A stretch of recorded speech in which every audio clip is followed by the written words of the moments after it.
Media recognition from Bloomberg, Reuters, recycling trade publications. Patented process for 100% recovery of critical metals, including cobalt, lithium, nickel, manganese, aluminum. American Manganese is focused on recycling lithium-ion batteries for electric vehicles. American Manganese trades on the TSX Venture, AMY, the US, AMYZF, and Frankfurt 2AM. For more information, visit AmericanManganeseInc.com or phone me, Larry Ray, at 778-574-4444.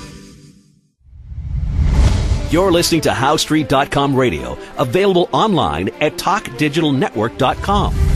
Welcome to HowStreet.com radio, the online source for market opinions. Here is Jim Goddard. My guest is Stewart Muir, Executive Director of the Resource Works Society. Welcome back to the show, Stewart. Hey, thank you, Jim. Stewart, we have a new report by the Canadian LNG Alliance. Does it give us a bright future if we can jump on it fast enough? Well, that's right. I mean, this is a study that came out.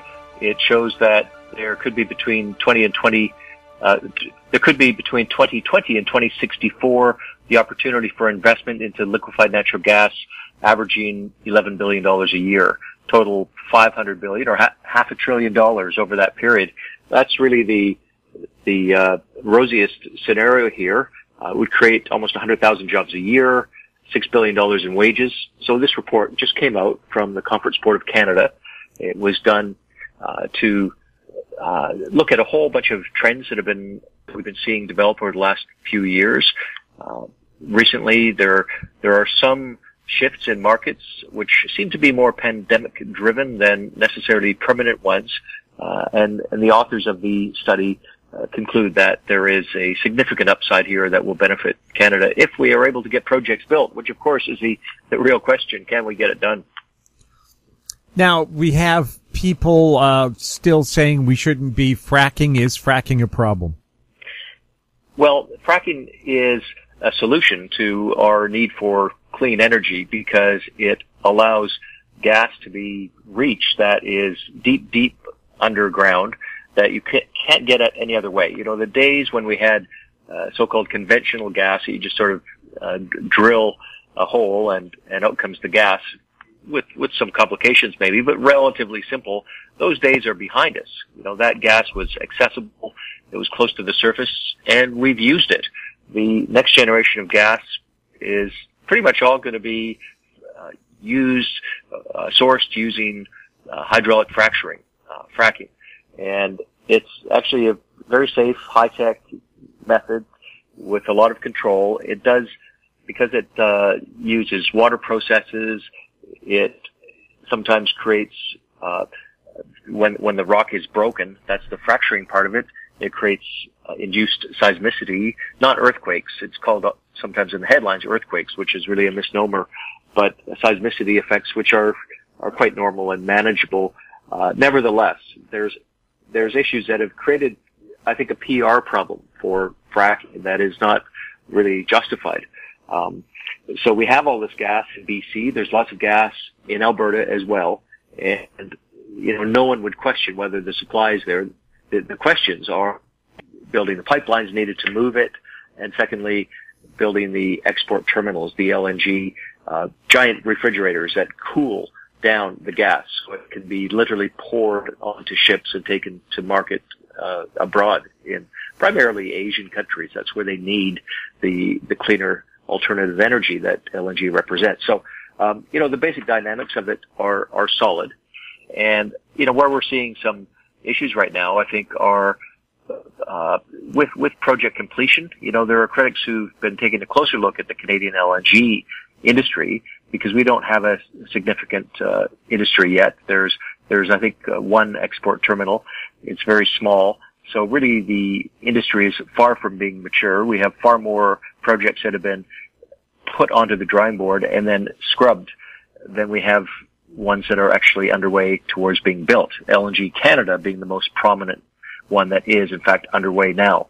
A $40 billion project in Kitimat. And so I think where the criticism is over the question, do you have a market for it? Because there has been some fall off just recently in LNG prices and demand. But I think we're going to see that this is short term, it's pandemic related, and that the longer term trends that have been evident to everybody for a long time are still in place. It's just a question now of, some recalculation of what the trajectory is and how we get there. Now, of course, we know Asia would love to be getting Canadian LNG. We're a secure supply. We don't usually play politics with our natural gas. Europe probably wouldn't mind Canadian liquefied natural gas either, because Russia has a habit of closing the taps for political reasons. That's right. Germany, Poland in particular are countries that are looking at Canadian options, and they'd be very, very much open to having that alternative supply, so they're not reliant on the whims of Russia. And we've seen a couple of deals move forward. They have had their pauses. I wouldn't say setbacks, although when I think it was Warren Buffett who sold a stake in a Quebec LNG project, that was taken as a signal that he wasn't bullish on it. But I think they haven't said we're not going ahead with this. They're just working on the investment required to move ahead, and of course the timing as well. I mean, now's probably not 2020 is probably not a year where we're going to see final investment decisions on any projects involving energy, or possibly anything else in Canada, given the pandemic. And they've said 2021. Same with wood fiber LNG in the Squamish area, which has moved its FID target date to 2021. So, there's plenty of interest. It's just slightly in the future right now. We'll have more with Stewart Muir right after this. Aben Resources Limited is a gold exploration company with significant projects in British Columbia and the Yukon, trading on the TSX Venture Exchange, symbol ABN, and the OTCQB, symbol ABNAF. Surrounded by world-class gold deposits and mines, Aben's 23,000 hectares Forest Kerr Gold Project is located in the heart of the Golden Triangle in northwestern BC. For more information, visit us at abenresources.com. Welcome back. We're speaking with Stewart Muir. Stewart, going back to LNG, how important is it to get on top of this right away, because we do have massive competition from Australia and the U.S.? Well, this has been the story of Canadian natural gas and LNG.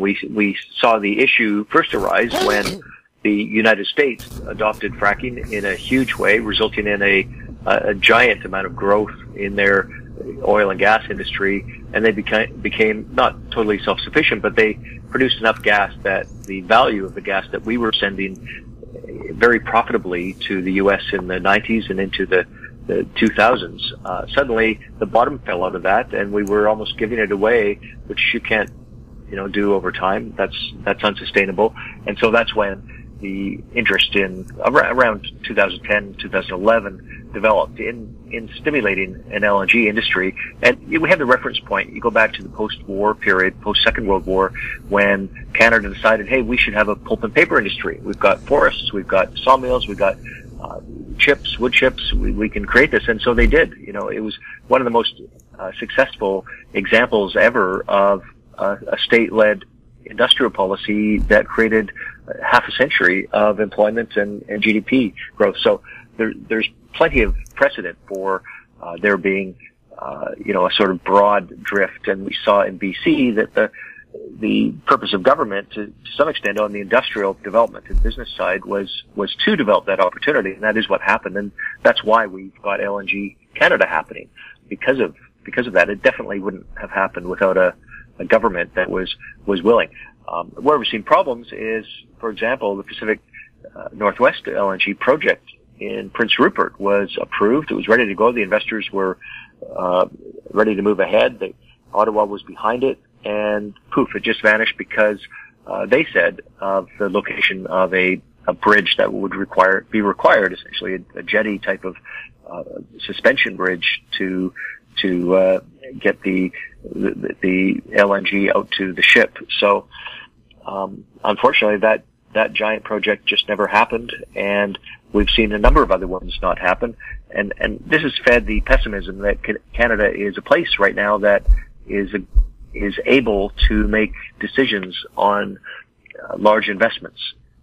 rightly or wrongly, and I think somewhat rightly, this is a reputation that is attached to us as a place to invest, and we really do need to do something about it. There is an escalating amount of sometimes duplicative red tape that has just swathes any kind of project, so that the amount of time, the amount of money required to advance something is intimidating, and investors just go somewhere else in the world, because there's plenty of places that are eager and lay out the red carpet for anyone who wants to invest, and right now we're just not perceived as that. Yeah, you really shouldn't have to lay out more money for lawyers than for engineers. Indeed. That's what's happened, unfortunately. What's going on with the Site C dam being built in BC's Peace River country? Well, the report we had on July 31st from BC Hydro, which is responsible for Site C, had some bad news. It had two elements of bad news. Actually, one was the fact that the pandemic has caused timelines to be disrupted. And when you think about all of the linked steps that are required to build a project of that scale, there are thousands upon thousands of these steps, and they have to be done in the right sequence. It's also affected by seasonality. There's only certain times of the year they can do some things. Of course, they're talking about a river. They're talking about ecosystems that are regulated, habitat for wildlife, and you can't just do certain things anytime you feel like it. It's planned years in advance when they're going to make those moves. And if one shifts because there's a delay, because there's been a reduction in workforce, then that cascades down through the whole project. So it's not at all surprising that having reduced their operations to some extent, they have seen this crop up as an issue. So that's bad news number one. There's worse kinds of bad news, and unfortunately the recent update had worse news, which was an engineering problem. Now, we don't know the cost of it, but they put the project into a red category of concern, which is not good news at all. It has to do with some geological stability in the earth around the area of the big public works that are there. More questions than answers as to what that consists of. There have been signs before that there are some problems with stability in that area. They're constructing Site C Dam in a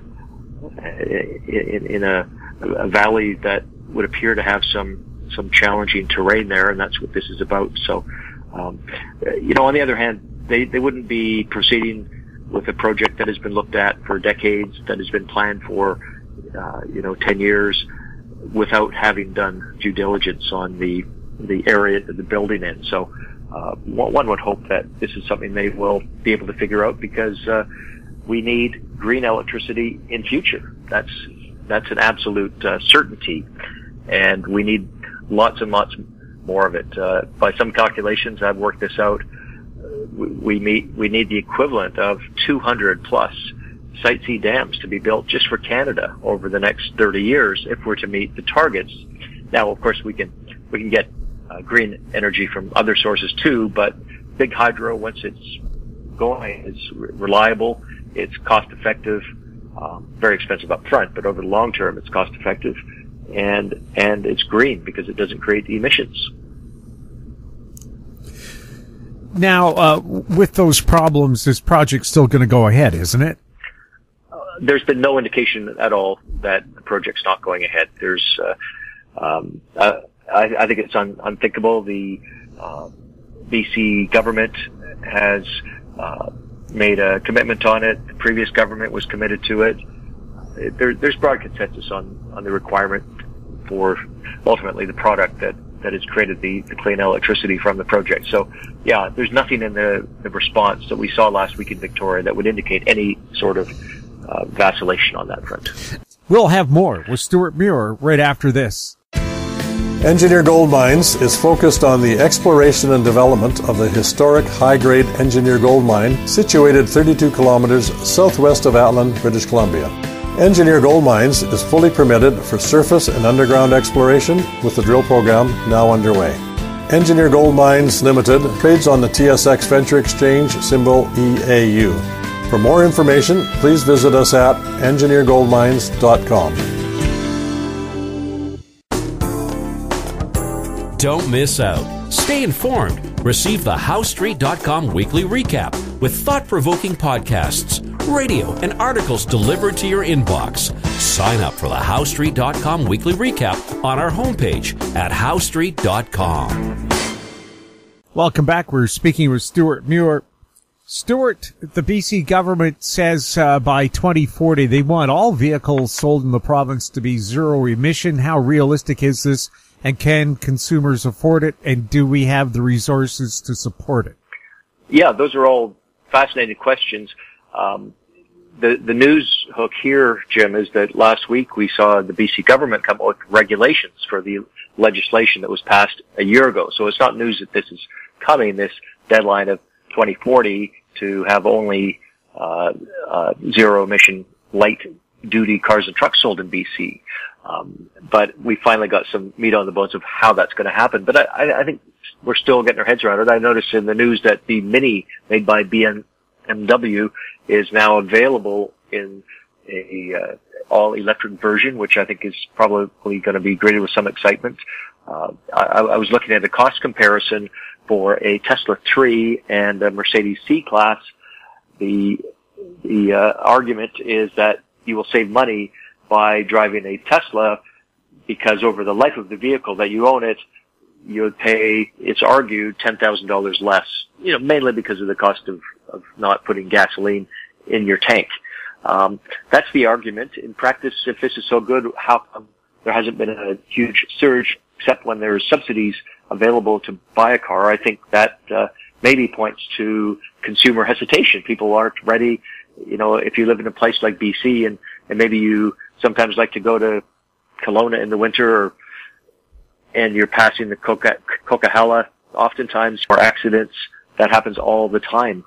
And do you want to be sitting there reliant on a battery that's going to go out, or do you want to have a nice full tank of gas? So if you're spending hours on a cold road, you've got security. Now that's not an everyday experience. It could be argued a place like Victoria, electric cars are so popular. You see lots of them around.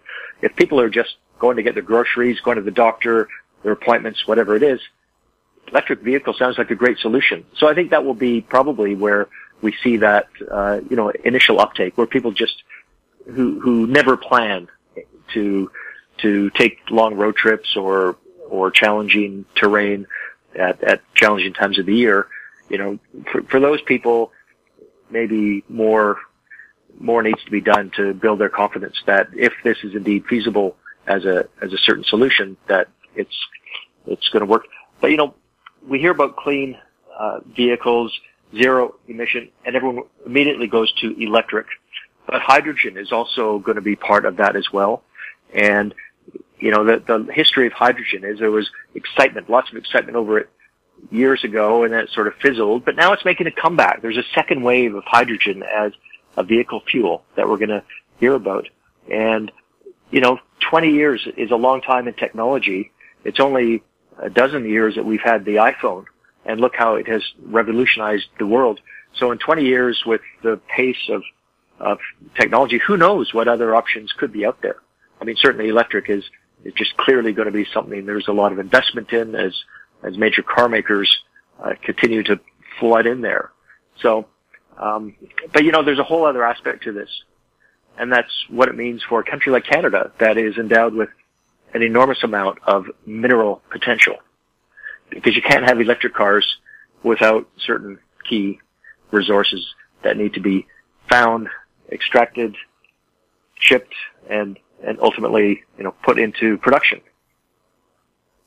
And one of our sponsors, American Manganese, their specialty is recycling electric batteries, and they have a patented process that will recycle 100% of the cathode materials in a battery. Before, the solution was to incinerate it. Not really the best thing for the environment. So work's already being done to make it sustainable. But what I wonder about right now, the used vehicle market is much bigger than the new car market because people can't afford new cars. can people afford electrics, or will they be affordable by 2040? Well, you'd think with the scale up of mass numbers that the things that make them costly now will start to disappear just simply because of mass production. One would expect. But there are these issues of finite access to not only manganese, and that's a great story, the one you mentioned. I've looked at that company. Lithium, copper, nickel, cobalt, graphite. These are some of the ingredients that we have here, but you've got to get it and supply it before you can build up these cars. And there's often you'll see articles by some technical specialist or someone claiming to know that there's not enough lithium in the world to do all this, and I don't know if that's true or not. But there's in the past we've always seen that the minerals and metals that the world needs are somehow got. We acquire them, and through exploration and mine development, one would expect we can get to this stage. There's a huge amount of upside. Just copper. Take copper out of that. You've got something like 300 pounds of copper in a Tesla. I did a quick back of the envelope and figure that British Columbia alone produces enough copper every year for 5 million Teslas.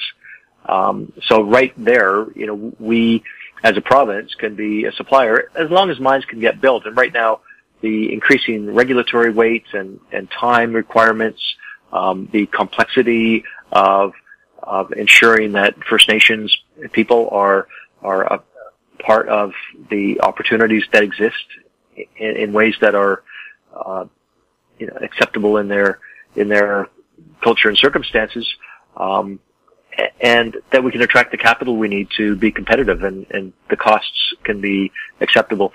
So plenty of reason to be very optimistic that Canada's place in this will be significant.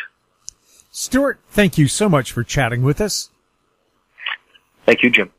My guest has been Stewart Muir, Executive Director of the ResourceWorks Society.